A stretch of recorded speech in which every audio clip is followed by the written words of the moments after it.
Ну, ты уже почти все сказал. Да ладно, или типа, я только... Резюмирую.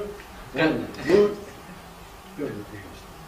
Значит, это вот китайская мудрость. Путешествие по небу не забывай про землю, а путешествие по земле не забывай про небо. А мы вот, то, что происходит на земле, но я думаю, что нам надо немножко попутешествовать по небу, потому что с неба земной маршрут выглядит как-то лучше. Не лучше, а точнее. Дальше, пожалуйста. Вот преподавание предметов гуманитарно-естественного цикла должно исходить из установления координат и смысла человеческого существования. Это не просто выполнение каких-то учебных программ, а главный смысл – это именно смысл человеческого существования в природе и социуме. Вот продукт этого образования должен уметь жить и в природе, и в социуме. Вот главная цель, а не просто выполнение каких-то программ. Мы должны пройти по краю возможного, чтобы определить границы необходимого. И в плане наших социальных отношений мы должны знать, какую черту переступать нельзя. И это тоже только с неба видно. И то же самое в отношении с природой. Мы должны точно знать, какие, значит, у нас пределы земного существования. Мы сейчас зажигались, простите, пожалуйста, и мы сейчас воображаем, что нам все дозволено. Вот, мы дети так называемого научно-технического прогресса. И, конечно же, мы внутренне все время противимся любым ограничениям, которые могут как бы помешать нам наслаждаться жизнью, а наслаждение жизнью мы понимаем только как сверхпотребление.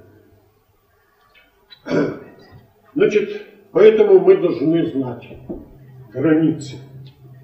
Если мы их знать не будем, то вот никакого оправдания нет нашим желанием жить, как мы, так сказать, для себя говорим, как можно лучше. Я с тем недавно разговаривал с одним человеком, и он мне сказал: ну что вы вот все время про экологию, да про экологию.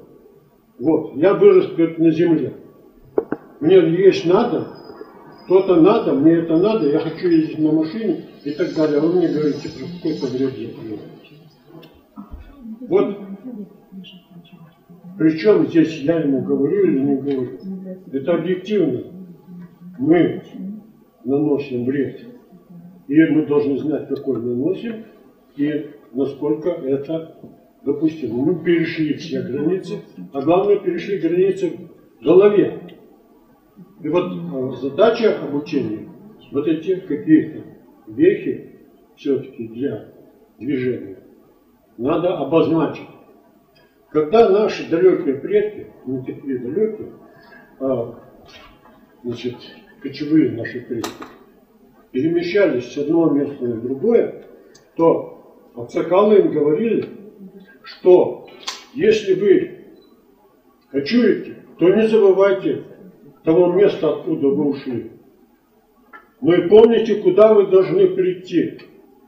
И по дороге вы не пытайтесь устроиться по пути, каждый для себя.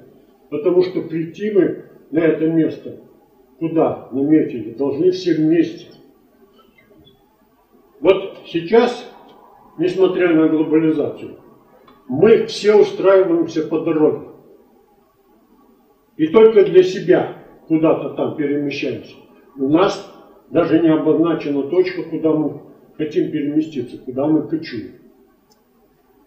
И уж тем более у нас в процессе этой кочевки нет никаких правил. Вот, я думаю, главный процесс образования заключается в том, чтобы научиться людям кочевать в пространстве и жизни. Дальше. Вот природа глобализации – это бессмысленная, бессвязная груда слов. Это видов, оставшихся осколков от прошлых и исчезнувших экосистем.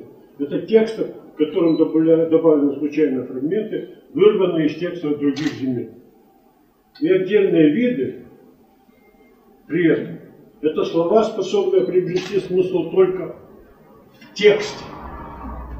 Мы думаем, что мы такие всесильные, и что мы можем напихать в любую страну любое количество любых видов.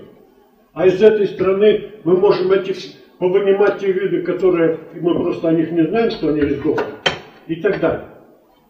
В общем, это то, что не позволит нам перекочевать на то место, на которое все-таки мы еще надеемся добраться. Потому что вот мы живем как раз в этом бессвязном мире. А в бессвязном мире нет пути. Дальше. Вот. Жизнь – это наполненный великим смыслом текст, а биосфера – это поэма, строфами, которые являются экосистемой, а словами виды, вступающие в такие отношения, какие нужны, без которых невозможно воспроизводить существование и существование смысла жизни. Вот жизнь, и только жизнь придает смысл Вселенной. Не мы. Мы только производные этой жизни. А жизнь придает смысл всей Вселенной.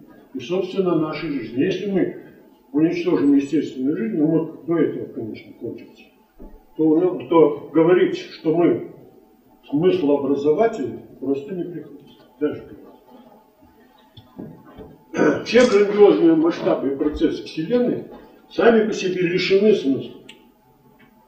Они следствие мертвых законов, мертвой природы. Мы до сих пор не уверены, что где-то есть жизнь. Мы можем фантазировать, что есть какие-то цивилизации, что есть какие-то контакты с инопланетянами. Наши некоторые земные женщины говорят, что вот этот потомок инопланетянина. Но у нас нет, так сказать, доказать. Даже есть разговор о том, что мы вообще все потомки инопланетян. Мы можем говорить о том, что некоторые из нас в той или иной степени потомки не кроманьонцев, но неандертальцев. Потому что неандертальцы были гораздо более красивыми мужиками, чем хлипкие кроманьонцы. И поэтому на заре становления человечества женщины нередко предпочитали именно неандертальцев. И поэтому значительная часть неандертальской крови течет в наших жилах. Но за исключением африканцев. Потому что у них вообще-то неандертальцев на континенте нет. Вот поэтому, в общем, нужно соображать, что вообще-то говоря, мы производные жизни, и вот если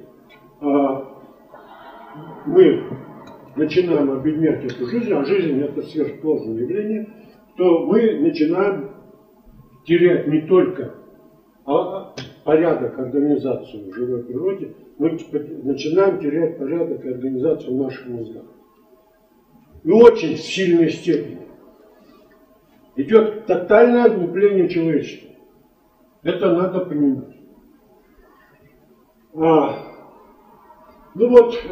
Смысл это может быть только производным сверхсложных систем, и их упрощение неизбежно ведет к потере смысла, основанием которого может быть только самовоспроизводящийся в масштабах планеты биосфера.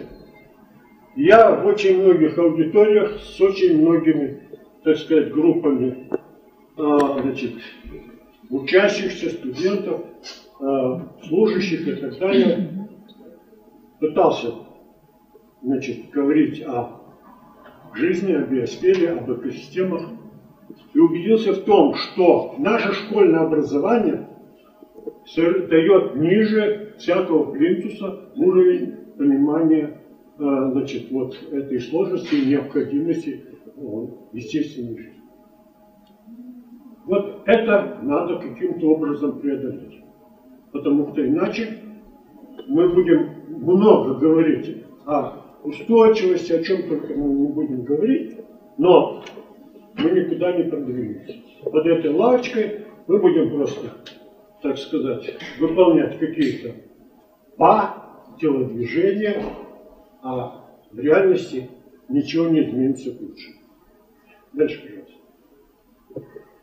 Вот антропогенная экосистема составлена из бессмысленного набора случайных слов, видов, вкрапленных в мертвую, бессмысленную среду техники и производных техник.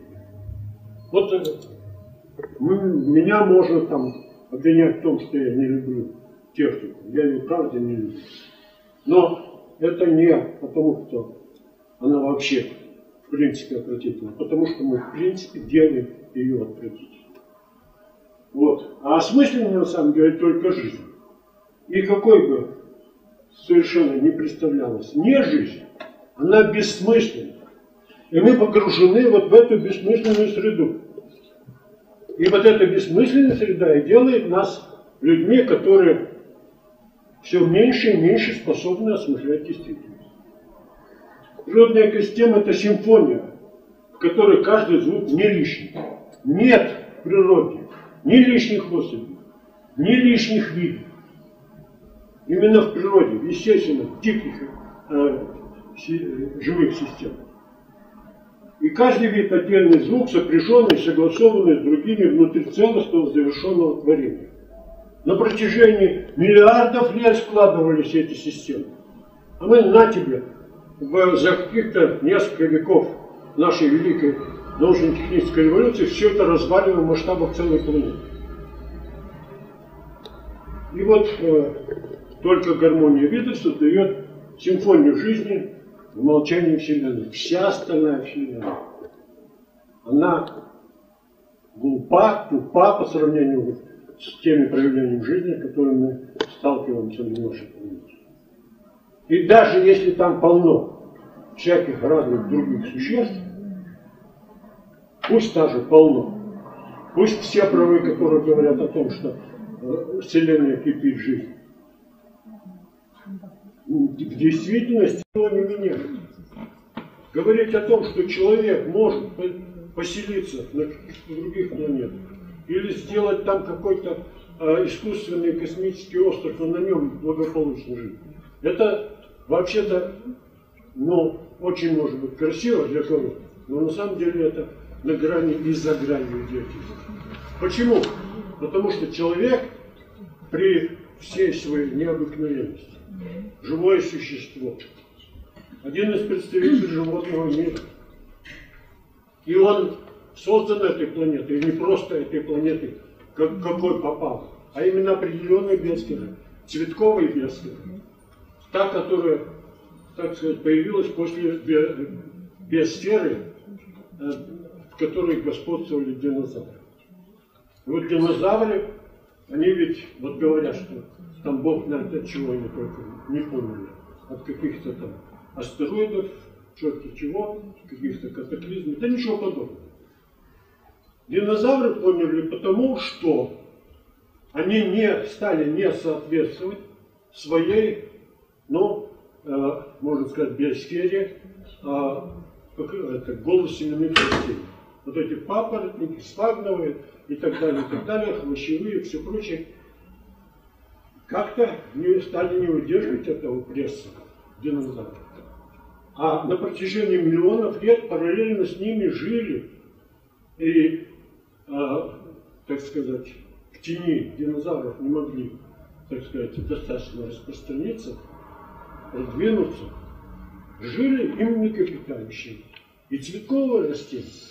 И вот когда и не млекопитающие, и не цветковое растение вытеснили динозавров, это сама система за многие миллионы лет рухнула.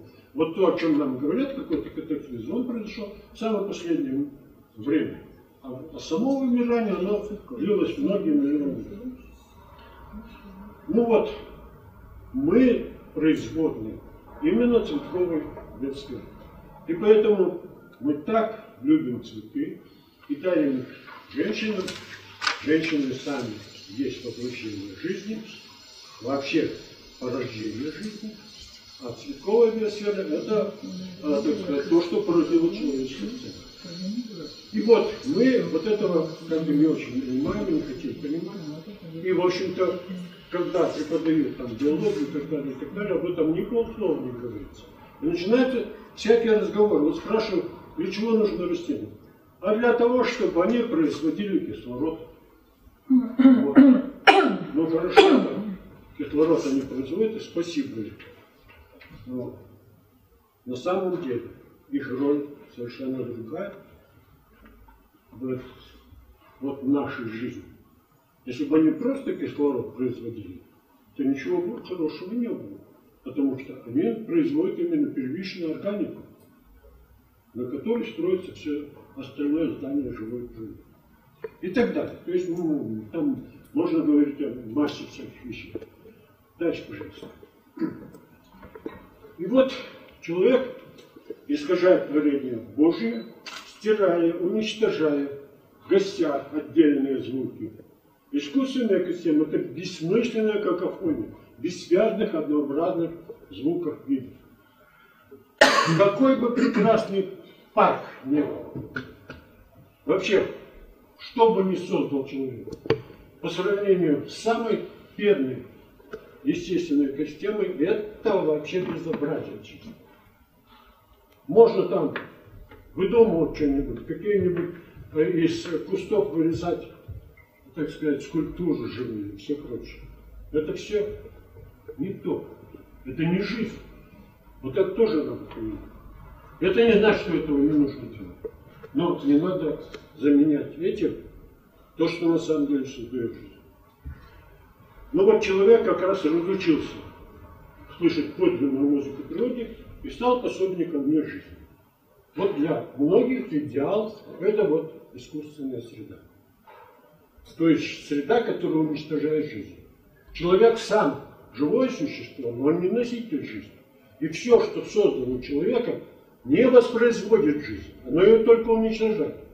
Это тоже надо понимать. И вот человек смотрит на разруху им сотворенную и его окружающего, и не видит этого убожества. Он настолько самовлюблен и настолько много о себе воображает, а это поддерживается вот этим потребительским обществом, которое сейчас господствует на Земле. А это потребительское общество – это результат коммерциализации человечества. А коммерциализация человечества – это далеко не самое лучшее, чего достоин человек. Дальше, пожалуйста. Наука и техника – не производная культура и не часть ее, а то, что должно ее обступить. Точно так же, как экономика, идеология и политика. Религия тоже. У нас всеобщее поклонение перед наукой. У нас уже не всеобщее поклонение, но всеобщее господство перед вот этой экономикой и политикой. Но вдумайтесь, экономика и политика, при всем уважении к этим вещам, это самая тощая область человеческого знания и человеческой деятельности. Самая тощая. Это даже как-то вне настоящих человеческих отношений. Вы строите свои отношения со своими близкими на соображениях экономики и политики. Но это просто невообразимо, чтобы человек строил свои отношения. Да нет. Вот он строит свои отношения с потенциальными противниками и потенциальными партнерами, ну, будем говорить, партнерами. Но это не отношения такие, которые делают человеку родным, близким. И поэтому, да, экономика и политика нужны. Но они должны быть на своем месте. Наука. Наука – это тоже одна из самых тощих областей человеческого знания. Все они со мной не согласятся, но это самая тощая. Потому что она занимается только повторяющимися отношениями. И она, сфера ее, так сказать, господства – это информационная среда. Но наша жизнь, и вообще жизнь планеты, она неповторима. И вот многие важные аспекты этой жизни, они не воспроизводимы принципиально. И тогда мы будем говорить, ах, это не важно. Важно только то, что, так сказать, можно воспроизвести в искусственных условиях, чем занимается наука. Да нет, это не самое такое ненужное в жизни. Это наоборот и есть сама жизнь.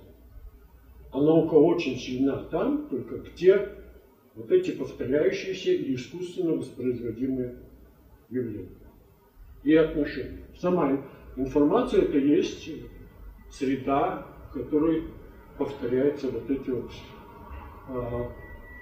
отношения, и которые можно заменять на какие-то знаки, которые будут обозначать именно эти повторяющиеся отношения. Жизнь знаками не заменяется. И вот никакое общество и государство не имеет права на существование, если главной и постоянно выполняемой во всех мелочах целью не является обеспечение воспроизводства культуры и населения. Мы видим вот на примере Кыргызстана, на примере многих стран, что вот попали в тяжелое положение. Надо спасаться, надо экономику там развивать, все прочее и так далее. Вот у нас в нашей стране почти до основания разрушена культура. И мы видим, что вот сейчас в очень многих странах, особенно в мусульманских, отношение к культуре просто враждебное, супер враждебное. Вот тот же ИДИЛ. Он вообще такой уже бессмысленный, злобой разрушает все. Это даже не памятники враждебных этому ИДИЛу религии, не строения, а вообще памятники любой культуры, которая была многие тысячи лет назад. То есть вот результат того, что государство полностью сосредотачивается на политике и на экономике, если оно вообще умеет этими вещами заниматься. Дальше, пожалуйста. Государство, не желающее или не способное достойно поддерживать художников, писателей, поэтов, музыкантов, артистов, не создающих условий для того, чтобы каждый член общества имел доступ к усвоению культуры подлинной, не попсы, не какой-нибудь массовой культуры, а именно подлинной, никому не нужно, кроме своры чиновников и производных от них преступных групп. В разгуле преступности в любом государстве виновато только и только государство. Больше вот говорить о том, что оно там не справляется. Да оно порождает. Вот. Это бесчестные коммерциализированные предприниматели, воры, мошенники, убийцы, извращенцы и им подобное. Конечно, меня могут причислить к каким-то радикалам и так далее, все что угодно, но на самом деле вот эта среда, она создается как раз пренебрежением культуры. Очень трудно вообразить носителя высокой культуры, который занимается вот этими всеми вещами. Дальше. Культура – это освоение человеком социума внешней и внутренней реальности в образах. Культура – это родовой признак человека. Мы привыкли к тому, что вот, чему нас учил дарвинизм, что человек произошел от обезьяны, и чему нас учил Маркс и Энгельс, которые говорили, что человек вот произошел в результате того, что он стал трудиться. Вот человека создал труд, с одной стороны обезьяна его создала, а с другой стороны труд. Это страшное упрощение. На самом деле, ну также ближайшая история эволюционного человечества, она там или 6 или 3 миллиона лет насчитывает. И все эти 6 или 3 миллиона лет человек не становился настоящим человеком, хотя он все это время трудился, имел орудие труда и все прочее. И есть эти все орудия труда, которые называются культурный слой, потому что там есть орудие труда. Вот надо говорить, что это не культурный слой, а слой, так сказать, орудий труда. будет точнее. А культура появляется совсем вот недавно. Именно появляется у кроманьонцев. Я уже говорил, что параллельно с ними жили неандертальцы. Но чем отличались неандертальцы, которые были умнее кроманьонцев? У них были более крупные головы с хорошими мозгами. Вот. Они были мощнее. И так далее, так далее. Но женщины не могут ошибаться. Они действительно выбирали достойных мужиков. Так вот, чем они отличались от кроманьонцев, этих хилых наших предков? Тем, что у них не было культуры.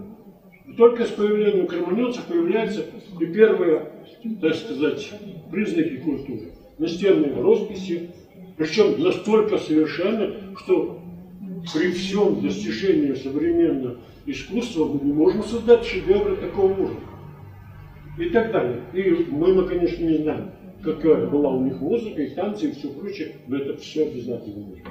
И была и поэзия, и так далее, они объяснялись и песнями, и стихами перед своими женщинами, и все прочее. Конечно, все это было, вот именно эта культура, она создала человека. А теперь мы заменяем эту культуру на попсу, потому что это коммерчески выгоднее. И перестаем быть людьми. А, так сказать, на земле нет, к сожалению, неандертальцев или какой-то другой, так сказать, группы, которые смогли бы, так сказать, если мы так кончился, и не смогут уже дальше продолжать, так сказать, жить человеческую жизнь на Луне. Вот. Дальше, пожалуйста. Вот на протяжении десятков тысяч лет человек обходился без науки. Могут говорить все, что угодно про те времена, что они такие-сякие, что 3-е, 10-е, 50-е. Вот. Единственное, чего не можем сказать, что вот во все это время, значит, не создавались творения культуры. С того времени до нас дошли великолепные образцы, скульптуры, архитектуры и так далее, и так далее. И мы знаем, и из тех времен дошли великолепные образцы эпоса. Это великая культура. Это великая культура. И поэтому говорить о том, что вот человек стал человеком только с момента появления науки, это очень сильное преувеличение. Вот сила науки как раз в оторванности от конкретного этноса, времени и места. И наука, особенно естествознание, не исторична. Это в человеческом измерении. И она вообще-то вот строится так, чтобы она годилась вообще на все про все. Вот. И действительно, она объясняет этот весь мир. Может, там ее законы везде применимы. Но вот этот герметизм, ну, он не признак универсальности. Есть сферы, которые науке вообще недоступны, слава Богу. Вот. И как раз вот эти сферы, они есть сферы действительного подлинного существования человеческого духа. А вот наука, это применимо только в узких пределах подлинного. Опять же, вопрос на зацепку. Вот когда вы выбираете себе данность сердца, или наоборот, данность сердца выбирает своего, так сказать, кавалера, какие там научные принципы они прилагают? Какие они проводят исследования? А ничего подобного. Это действительно может быть ошибка, может быть нет, но это все-таки зов сердца в первую очередь. И он партнер не может объяснить, с какой стати он так. Потому что дай анкету и скажи, вот, по какому принципу ты выбрал? А черт. Вот это настоящая жизнь, когда черт его знает. И вот эту жизнь надо поддерживать. И эту жизнь любить. И наука здесь бессильна слава. Дальше. И вот наука очень ограничена поэтому применима и к культуре, и к жизни. Ну, многим может показаться преувеличением, что эта наука – это домашняя утварь. Домашняя утварь в том смысле, что она в значительной мере имеет прикладной характер. Даже не с точки зрения, что ее достижения можно практически использовать, а прикладной характер с точки зрения объяснения каких-то явлений. Но это все равно утварь. Она облегчает жизнь. Но дико думают, что утварь может диктовать содержание жизни. Наука же себе присваивает такую миссию. И вот в этом ее инфантильность. И наша инфантильность, которая считает, что да, мы можем построить свою жизнь исключительно по нормам науки. Ничего подобного. Если мы хотим построить именно человеческую жизнь, мы не должны забывать о том, что она в значительной степени вне науки. И главное, в своей значительной той степени, которая делает человека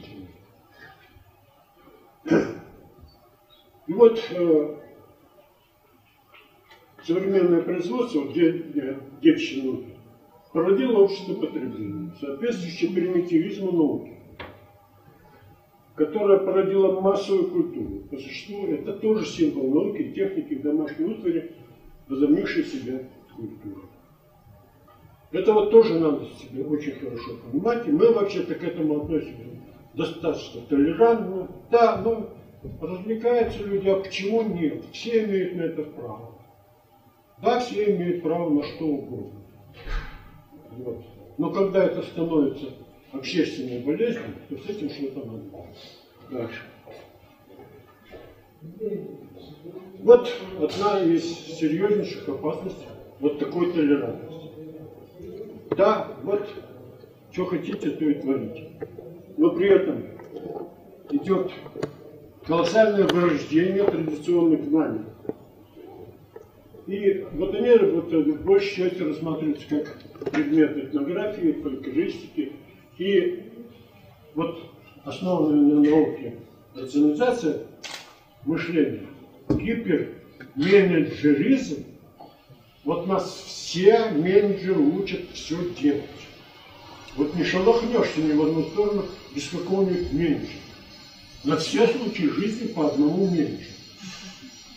Но это, вообще-то говоря, и есть геноцид этнических культур и традиционных знаний.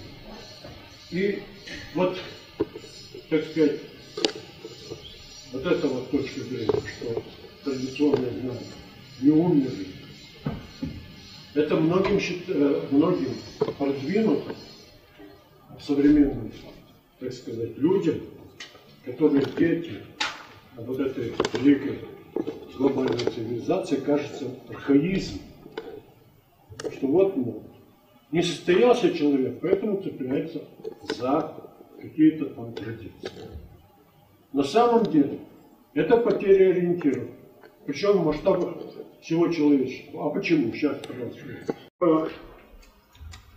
Уже во второй половине, там, 20 века, проходило очень много международных конференций и так далее.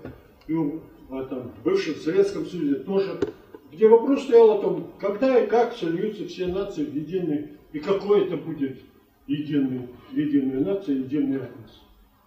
И какая культура, и какой язык там возобладает. Вот обсуждали это на полном серьезе. Да, на кой черт разные языки, когда человеку гораздо проще общаться всем на одном языке. Это же гораздо проще. А вот это все, так сказать, пережиток прошлого, разные языки, разные культуры, там приспосабливайся к каждому. А их разных языков, разных этносов, культур тысячи. Такой дьявол, такое разнообразие. Так вот, человек, когда вышел из природы, когда инстинкты, которые делали его соответствующим природе, перестали работать, он оказался на краю гибели.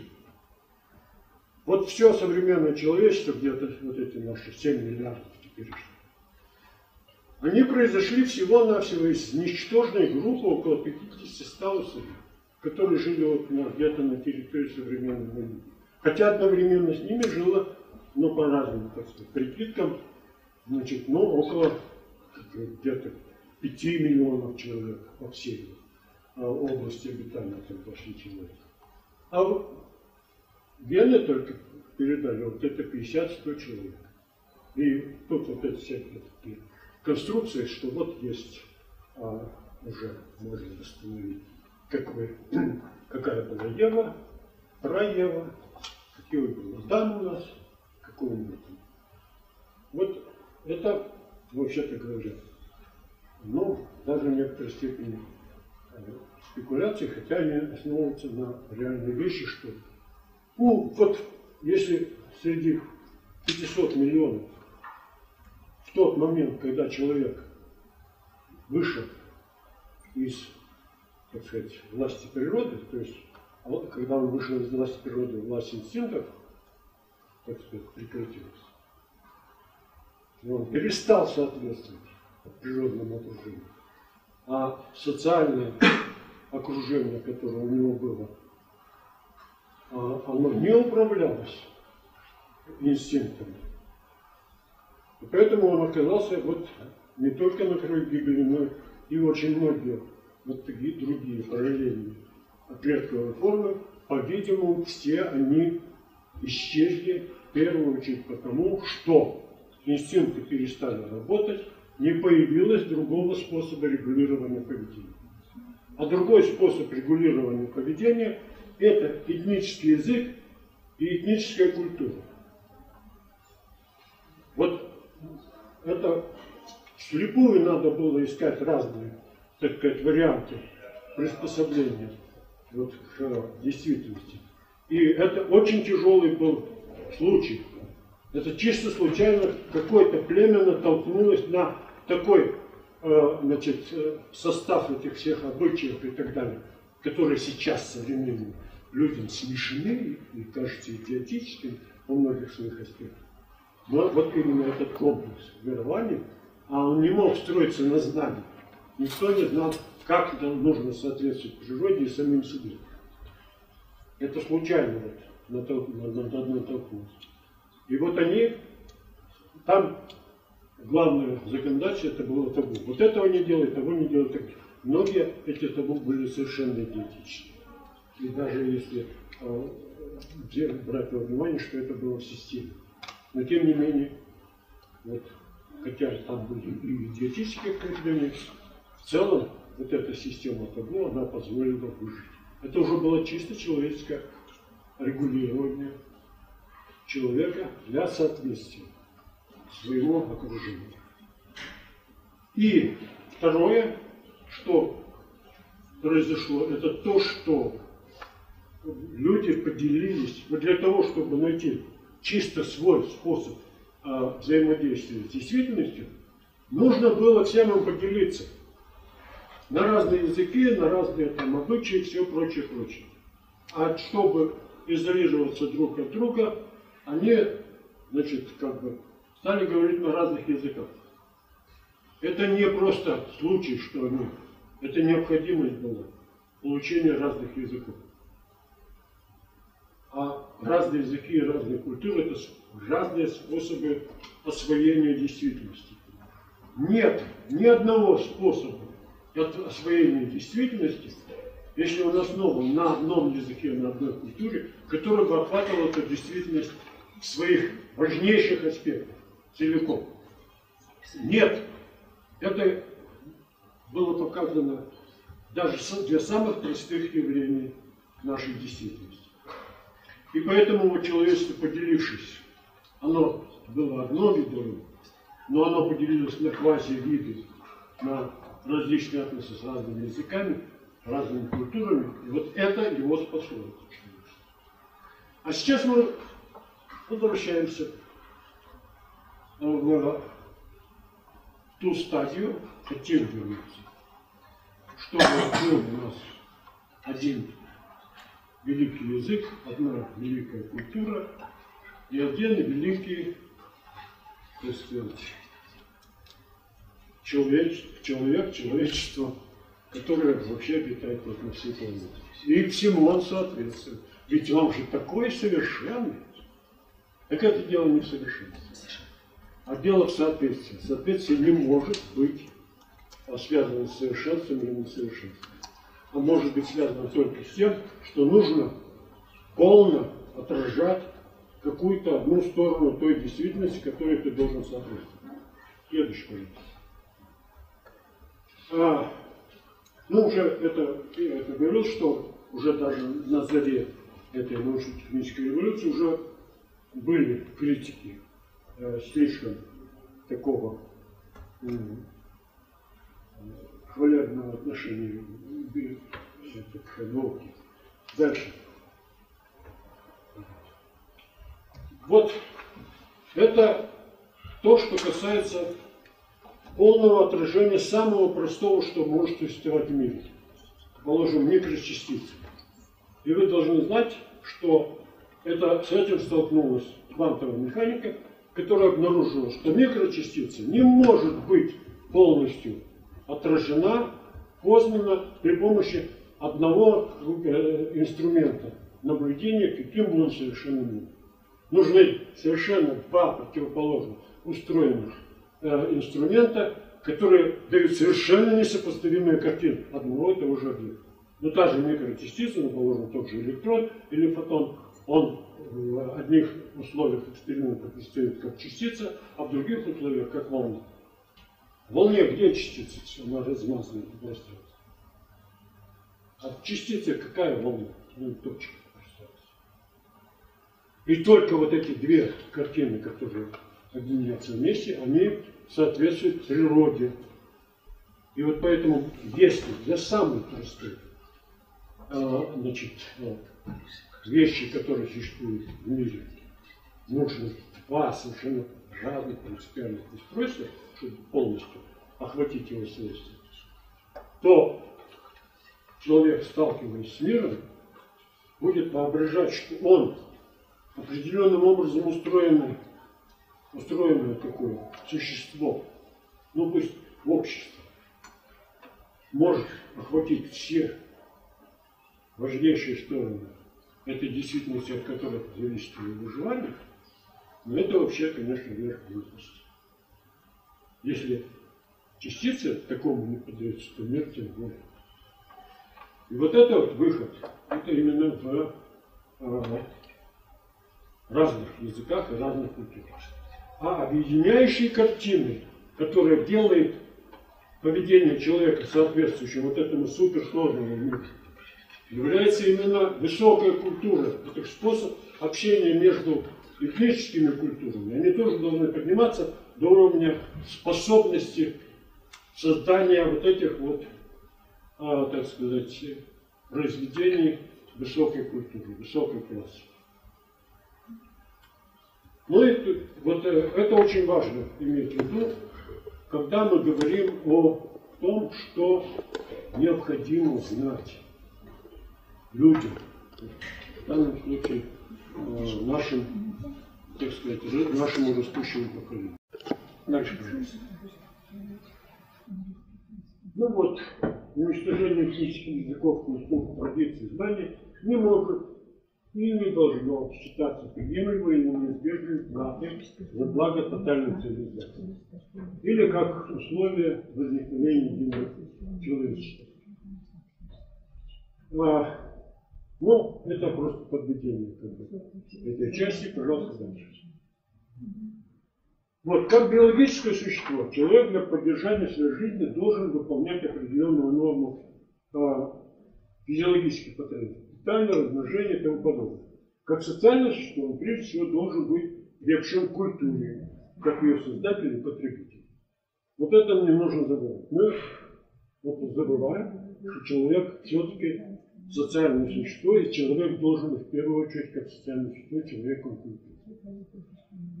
А как социальное существо, человек должен полнокровно и полноценно участвовать в процессе воспроизводства своего физического и духовного мира.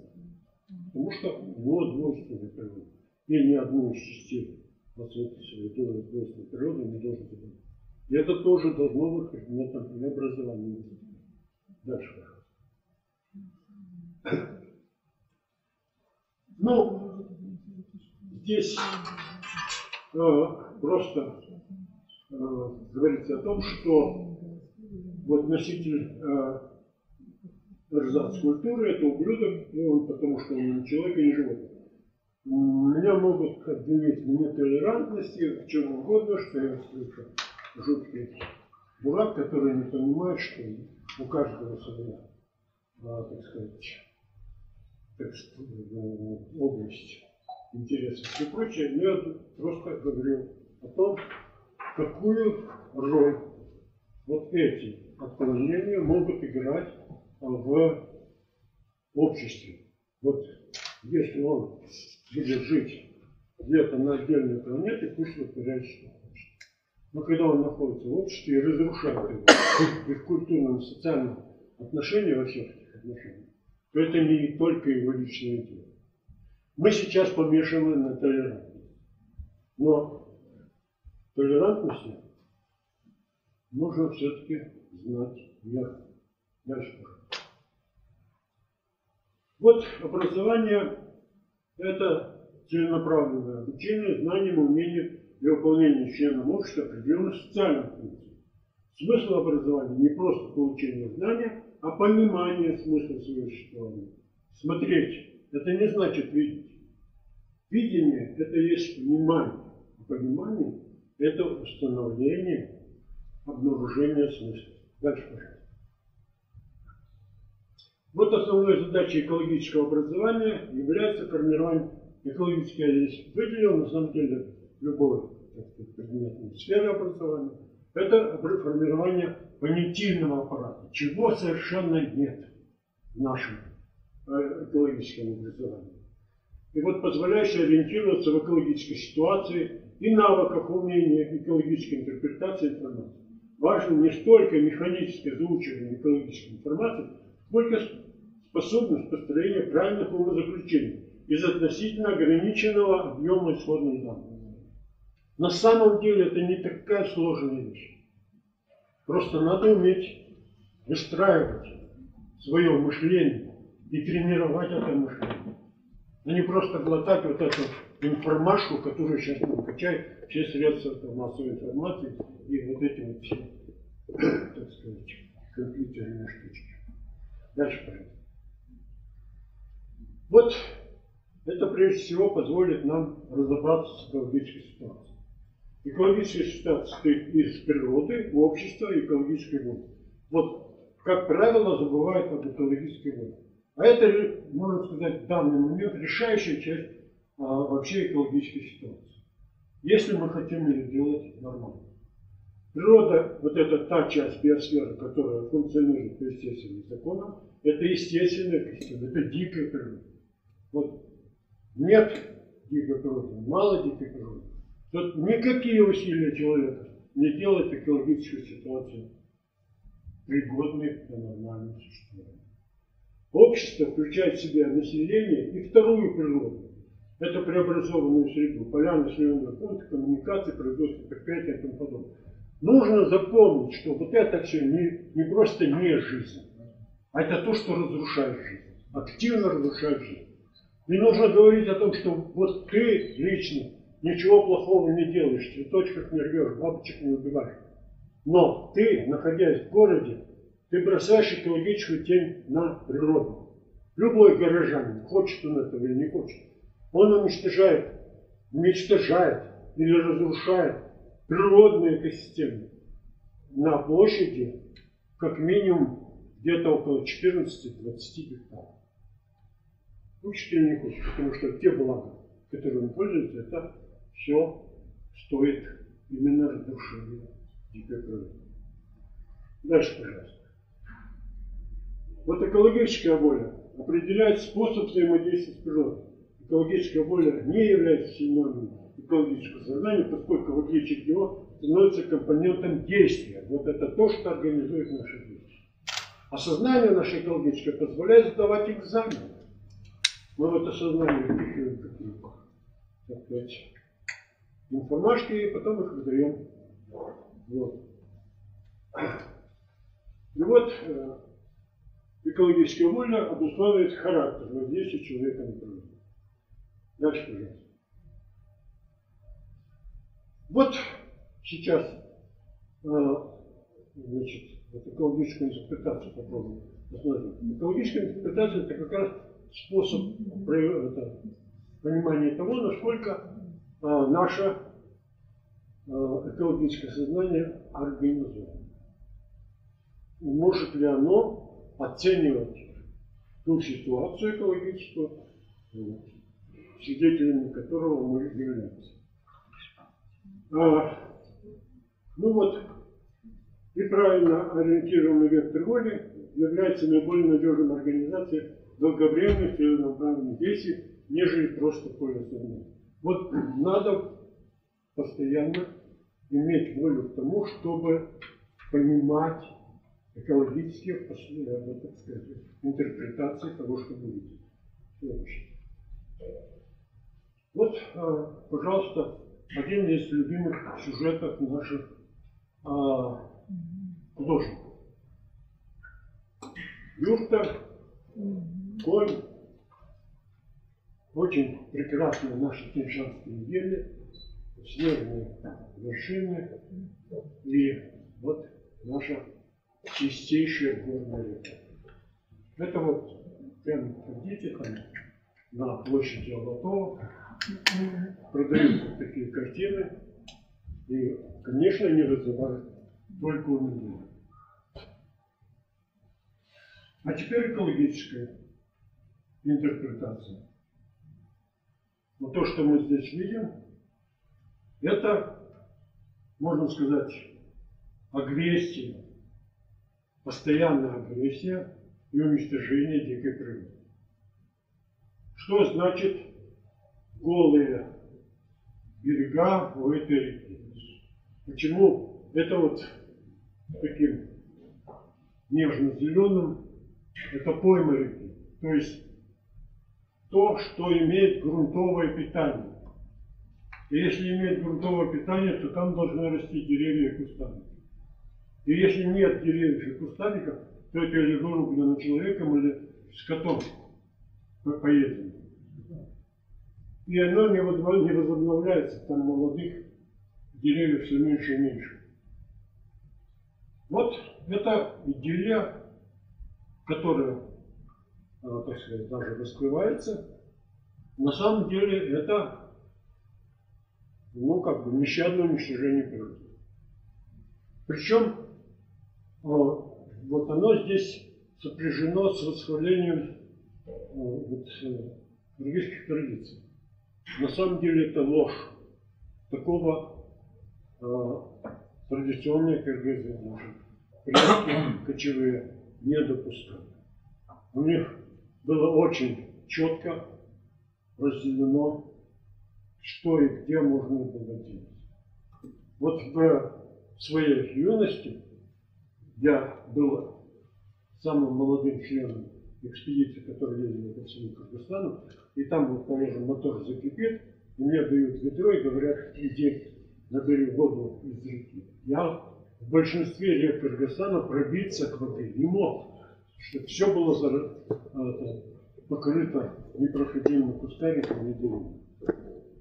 Сейчас вы знаете хоть одну реку в Кыргызстане, которая вот именно такая была, вся залесенная? Да нет. Потому что вот такая идиллия теперь господствует. По дороге есть участки правильные, да?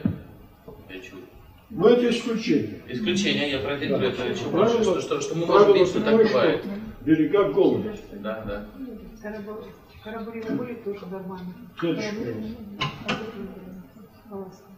Вот. Экологическая интерпретация – это как раз способность видеть в предметах, событиях, действиях, явлениях, повседневности проявление экологических отношений и закономерностей. Она предполагает формирование умения активно воспринимать информацию, применяя для ее анализа имеющиеся экологические знания, определенные приемы интеллектуальные инструменты. Она позволяет провести процесс обучения в своеобразную интеллектуальную игру, подготавливающую к реальным оценкам о действиях в реальных проблемных ситуациях. Так вот, это действительно чрезвычайно важно, чтобы вот именно тренировать свое восприятие. И это часть вот этого экологического сознания. Не просто вкладывать какое-то знание, а умение этим знанием пользоваться. Не просто вкладывать какое попало знание, а именно такое знание, которое позволяло бы интерпретировать вот эти вот различные ситуации. И еще один момент. Мы очень часто очень неправильно ориентированы эстетически в культуре. Вот предыдущий сюжет, он эстетически привлекателен, но с точки зрения экологии безобразен. И вот это тоже нужно учить восприятию истины. Дальше, пожалуйста. Вот тоже один из любимейших сюжетов. Это огромное поле маков на фоне прекрасных гор и так далее, которые очень хорошо гармонируют и с проснувшейся зеленью, и голубым небом. И это тоже любимый сюжет и для фотографий, и для вот картин. Но на самом деле, что представляет вот это с точки зрения экологической интерпретации? Это означает полное разрушение травяной экосистемы. Полное. Потому что в нормальной экосистеме эти маки, хотя они там и существуют, но растут друг от друга не ближе, чем 10 метров.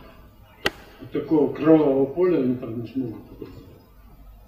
Если вот это окровавленное поле сплошное, огромные пятна, то это значит, человек почти до основания разрушил. Собственно говоря, это признак того, что данную вот эту экосистему травяную даже полностью оставьте, заповедуйте, не трогайте, она никогда не восстановится. Это окончательная гибель травяной экосистемы. Вот это кровь Земли, кровь живой экосистемы. И у нас очень много. Это, так сказать, наиболее яркий пример. А у нас по Кыргызстану огромное количество таких территорий, где экосистемы естественные уже потеряли всякую способность к возобновлению. Уничтожены матрицы. Их исходные матрицы естественные. Они уничтожены, и там полностью их оставь в покое и не из чего восстановить. Вот это то, что разрушенные тексты.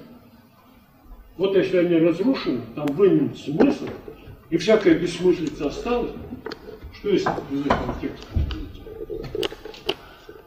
И в этих условиях наше замечательное агентство по охране природы хочет сделать, чтобы вот эти несчастные животноводы, которые разрушили свои пастбища, чтобы они теперь выпасали скот в заповедниках. А там только еще какие-то клочки этих матриц сохранились. То есть вот из этих же наших учеников появятся значит, госдеятели вот такого разряда, которые будут благодетельствовать за счет природы. Вот с чем надо, о чем надо думать, и как надо это все понимать. Дальше. Ну, это, так сказать, опять отклонение в область этики. Я на этом специально останавливаться не буду, но я хочу сказать, что вот как раз преподавание экологии и отношение к природе, они наиболее благоприятное направление для, так сказать, развития подлинного, значит, морального человека. Потому что если человек во всех отношениях там хороший, любит семью, третьих детей и так далее, но при этом уничтожает природу, это душевный угол.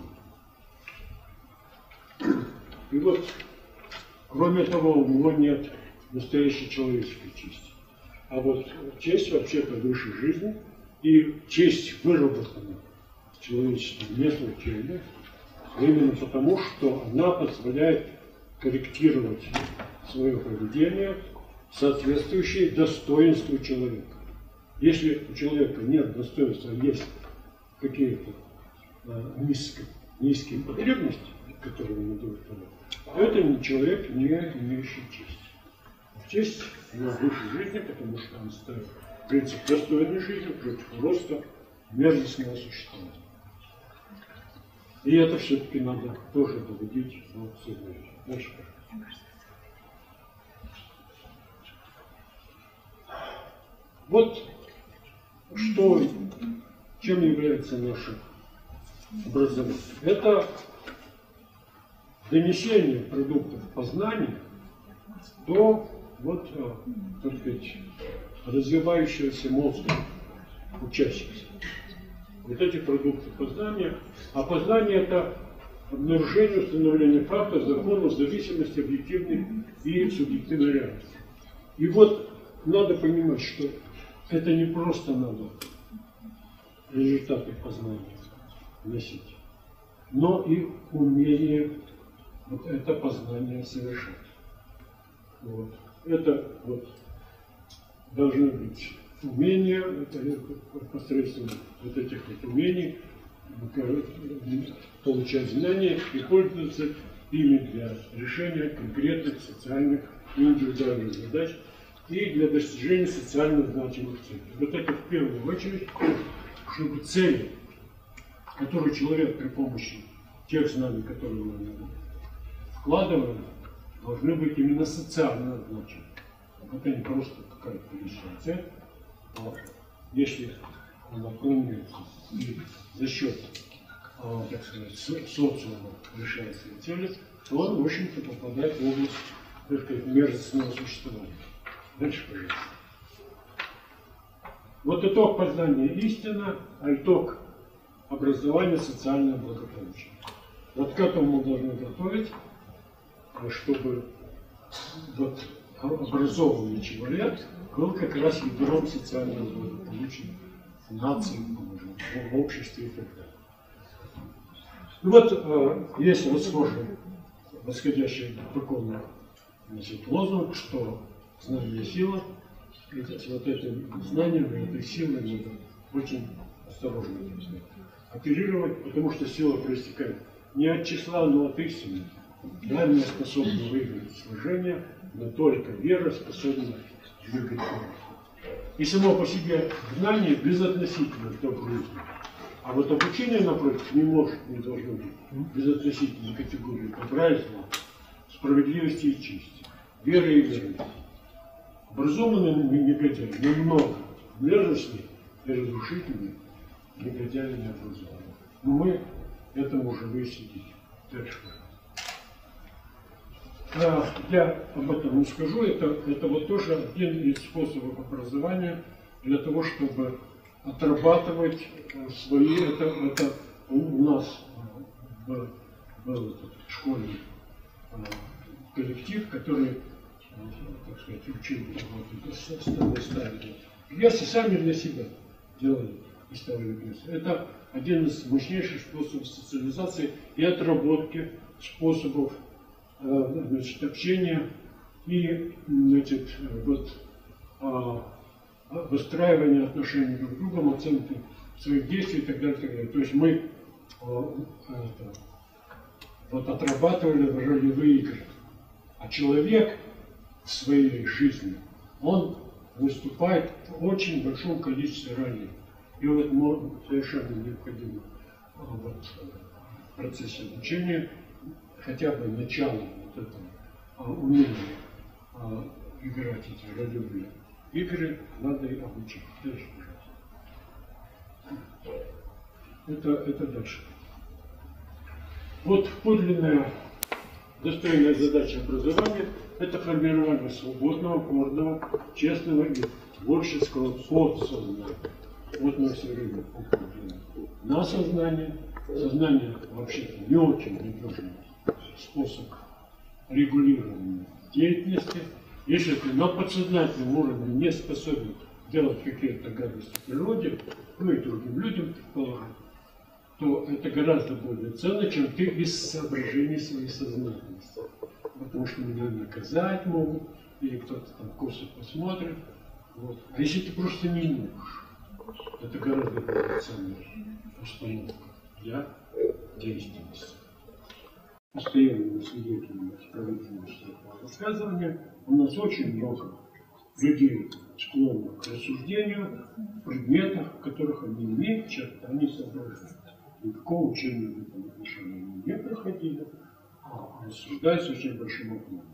Ничего, кроме вреда, это не приносит. Вот с нашими депутатами, я говорил, начиная от первых составов до последних, они говорят одну и ту же формулу. Вот только ответ на мои претензии, что это не могу обращать внимание на экологические проблемы. Сначала мы накормим народ, а потом будем, наш народ, а потом будем заниматься вашей экологией. Вот народ это их, экология это моя, вот они так рассуждаешь, они защищают наш народ. А я вас этой дурацкой экологии хочу их отвлечь от кормления этого мира. Вот прошло около 30 лет, где накормление мира? Нигде. А где нормальная экологическая ситуация? Тоже нет. Вот эти рассуждения без учения. И наш парламент великолепный пример того, что они все научились рассуждать, не соображая ни грамма в предмете своего рассуждения. Дальше, пожалуйста. Обучение и информирование – это разные вещи. Структура и содержание сознания не могут совпадать со структурой и содержанием обучения. Не все знать, а знать, что хотеть. И хотеть знать, не то, без чего невозможно достичь общественно значимой цели. То есть везде нужны вот эти вещи.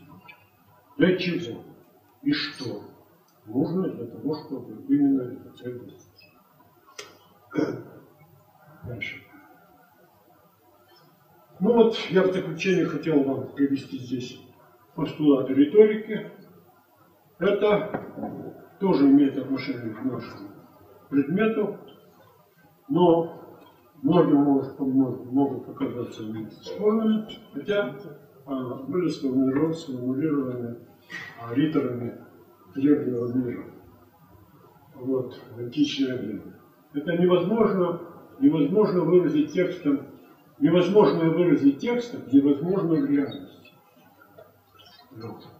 Это считается, если всем правильным высказыванием, потому что, мало ли, какие события происходят в реальности. Для них нет подходящих текстов. Потом уже догоняет текст эту реальность. Ничего подобного.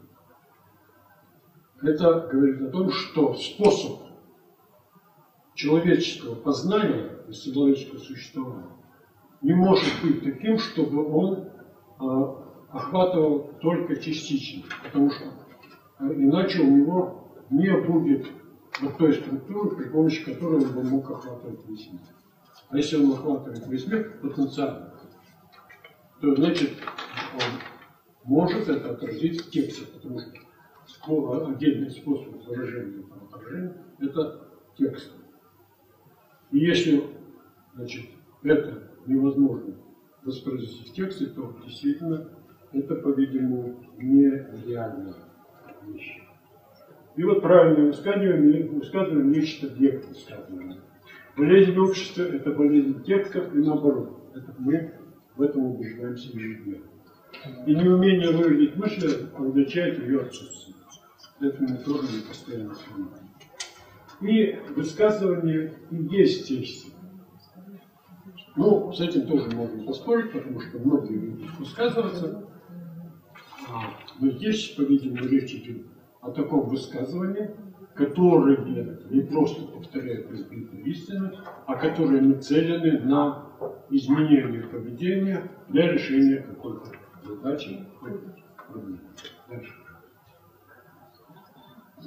Вот еще один момент, почему наше сознание, и на что мы уже обращать внимание, наше сознание, оперирует не очень эффективно.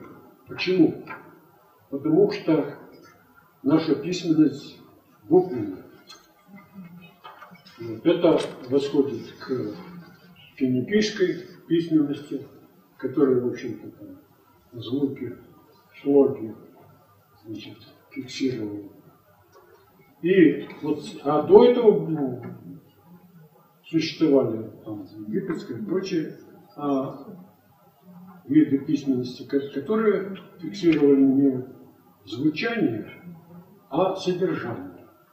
Вот иероглифика — это в значительной мере именно содержание. Поэтому часто иероглифы могут понимать люди, конечно, на совершенно разных языках. И если они произносят на своем языке, то собеседник может не понять, о чем вы говорите. Если что он это напишет, то все становится понятно.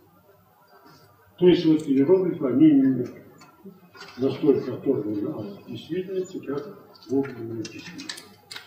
Но мы все производители этой буквенной письменности и привыкли к этому. Но отдельные буквы, слоги и прочее — это бессмысленные части. Они только связи друг с другом обретаются. Но, к сожалению, такое положение приводит к тому, что мы в значительной мере становимся толерантными и допускаем возможность существования бессмыслицы, за которой может последовать осмысление. Вот мне кажется, что это надо иметь в виду и стараться, вот, грубо говоря, мыслить иероглифически. Иероглифически — это именно такие приемные понятия, которые делают возможным взаимное понимание, независимо от того, на каком языке мы общаемся. Дальше, пожалуйста. Я надеюсь, что при любом раскладе предложение наше будет следовать.